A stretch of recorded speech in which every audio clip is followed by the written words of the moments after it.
অনেক চড়াই উতরাইয়ের পর আমরা যে সংগঠনটা যুব সমাজ কল্যাণ সংগঠনের উদ্যোগে আজকে দোয়া মাহফিল ও কিছু হতদরিদ্রদের মধ্যে কাপড় বিতরণের অনুষ্ঠানে আমরা উদ্দেশ্য এটাই ছিল যে এলাকার মধ্যে আমরা যাই পারি তা দিয়েই হেল্প করবো, হতদরিদ্র যারা আছে তাদেরকে হেল্প করবো, বিভিন্নভাবে সাহায্য সহযোগিতা করবো।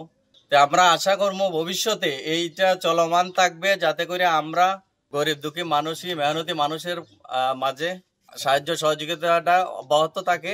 তো আমরা এটা ৪৭ জন যুবক একত্রিত হয়ে আমরা এই সংগঠন গঠন করি এবং এই সংগঠনের প্রতিটি সদস্য মানে সর্বনিম্ন যোগ্যতা এসএসসি পাস।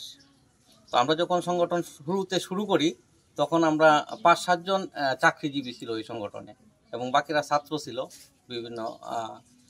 বর্তমানে এই সংগঠনে ১৭ জন চাকরিজীবী আছে, মোট ৪৭ জন সদস্য। তো আমরা যে এই ৪৭ জন সদস্যই মানে আমরা নিজেরা প্রতি মাসে মানে একটা ক্ষুদ্র পরিসরে একটা চাঁদা দিই। এই যে চাঁদাটা দিই, এই চাঁদাটা মূলত সমাজ কল্যাণে, শুধু সমাজের কল্যাণে শুধু ব্যয় হবে। এই চাঁদাটা সমাজের জন্য আমরা কিছু করব এই সংগঠনের মাধ্যমে। আমরা আমাদের সাধ্য অনুযায়ী যা করতে পারি ওইটাই আমাদের এই সংগঠনের লক্ষ্য উদ্দেশ্য।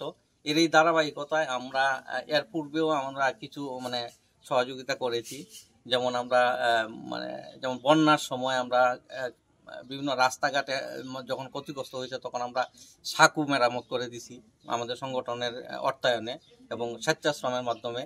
এবং শীতকালে আমরা শীত বস্ত্র বিতরণ করেছি। এরপর দরিদ্র ছাত্রছাত্রীদেরকে আমরা ভর্তির ক্ষেত্রে আমরা সহায়তা করেছি, শিক্ষা উপকরণ দিয়েছি এবং এটার পরিকল্পনা আছে আমাদের ভবিষ্যতেও আমরা মানে সবসময় এই সংগঠনের মাধ্যমে আমরা আমাদের এলাকার যে দরিদ্র হতদরিদ্র যারা আছে তাদেরকে মানে বিভিন্নভাবে সেবা প্রদান করার জন্য।